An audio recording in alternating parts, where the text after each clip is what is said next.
So it looks like the government's not going to shut down. Old Chucky Schumer whined and he screamed and he cried, told everybody, I'm not going to vote for this Republican spending bill. And then when he realized this whole thing would probably get blamed on him, he buckled. One quick note to all those Democrats who do want to shut down the government. All those people continue to get paid. All those congressmen and all this stuff that are screaming from the hills, they get paid while the million people that they just said they were worried about, they get furloughed. They won't get paid. But nevertheless, cue the meltdowns from the same people. Some of them went off on Chuck Schumer. AOC, she never shies away from a camera.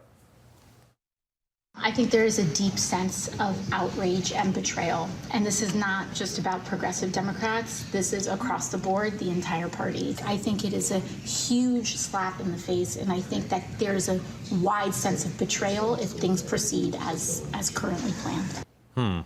Others, like the forgotten New York Senator Kristen Gillibrand, did it behind closed doors. Boy, they might as well just left the doors open because everybody apparently in the hallway heard it anyway.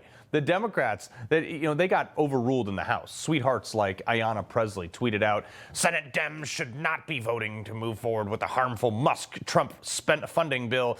Democrats should hold the line and press for a bill that funds the essential services that people need. Do not give up your leverage. The people are counting on... Who's counting on you? No one. Also, do you realize that this bill funds essential services, right? Oh, no, she didn't even read it. In fact, it funds nearly everything, much to my chagrin. There are very little cuts in this. That's why 2 Republicans didn't vote or aren't and didn't vote for it. As of now, it cuts $2 trillion. Oh, hey, Carl, that sounds like a lot of money. Not if it's over 10 years. That's barely above a rounding error every year. That's $200 billion a year. What do we have, $5.5 trillion in tax relief, $7 trillion budget. We gave more than $200 billion a year to Ukraine. My favorite who weighed in on this, Jasmine Crockett. I love this, elevating this SAT champion. It is clear that some of us understand the present danger and some don't. I stand by the no vote on the blank check for Trump and Elon. I've got no explanation nor agreement with Senate Dems for being complicit in Trump's tyranny. I'm sorry. You guys all got to get on the same page. You got one person saying it cuts too much, one person saying it's a blank check. Maybe you guys should get on the talking point email. You sound ridiculous. Also, tyranny is like an awful big word for you. Did Alex Soros teach you that the last time you guys met? Just asking for a friend. How about this guy, Hakeem Jeffries? I don't even know what this guy is talking about. He said Republicans control the House, the Senate, and the presidency. They wrote a partisan spending bill that callously hurts veterans, families, and seniors. Now the MAGA extreme Republicans want to shut down the government. I'm sorry, what? I know he's desperately trying to make this like extreme MAGA Republicans thing stick, but dude, I don't know, like read the room. Republicans just passed a spending bill. Your party is the one saying don't pass it. And that your party wants to shut down the government. Also, Congressman, hi, Carl Higbie, Newsmax, quick question. What is the specific line item you are referring to that hurts veterans? Nothing. They always do this. Nothing specific, just like broad generalities. Oh, if you don't agree with Democrats, veterans will get hit by a meteor. That's how ridiculous you sound. And seniors, this is their favorite line. Trump's going to cut Social Security. Never have an example or never have a line item where they can say this is the one that's going to be cut because they don't exist. But they say it anyway, despite the fact that Trump has repeatedly said he will not cut Social Security. But here they are on the Senate floor. If you don't vote the way Democrats want, people are going to die. If they can't get the benefits that they need, some of them will in fact die. This is like when Fetterman said to his own party is like a bunch of metaphorical fire or car alarms that no one pays attention to. If they don't see the cards going their way on any issue, Democrats just default to this craziness of people will die. These cuts are blood money. People will die. This decision and this policy will kill people. This will cost American lives if it ever becomes law. This will mean death. Pramila Jayapal, again, obviously not on the David Hogg talking point coordination email. She tweeted out, Senate Democrats must refuse to provide the votes to pass this partisan Republican spending bill. Stand up and fight for the American people like House Democrats did. Vote no on cloture. Refuse to be complicit in giving Musk and Trump a slush fund to destroy American lives. Stand up and fight for the American people like House Democrat? I mean, like what? What are you fighting for? I know what you're fighting against, but what are you fighting for? Like, what do you want? You fought not to fund the government. Again, half of you are saying you voted no because it made too many cuts. The other half are saying that you voted no because it was a slush fund and spent too much money. I mean, which one is it?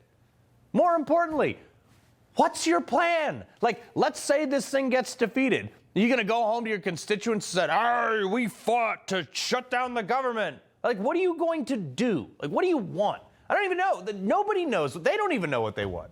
You want to endlessly print money? You want to ignore federal government corruption, unaccountable money, or whatever else? Actually, that's a stupid question. That's exactly what they want to do.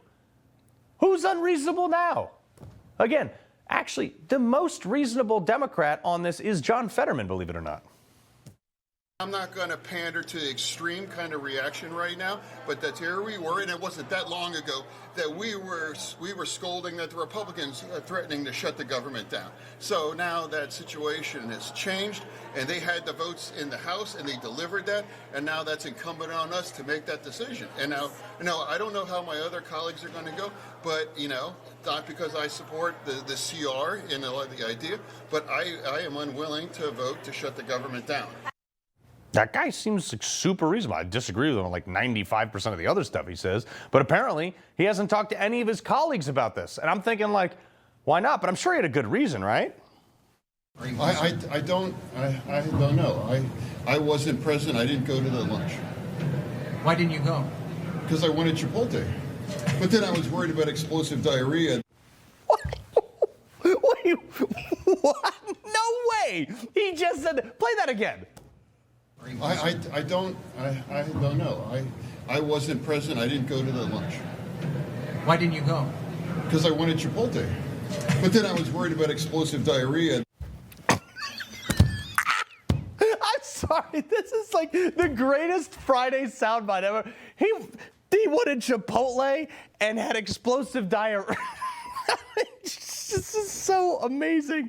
This is the guy who doesn't wear pants to the Senate floor. I mean, that's why he wasn't at the Senate lunch, right? Okay.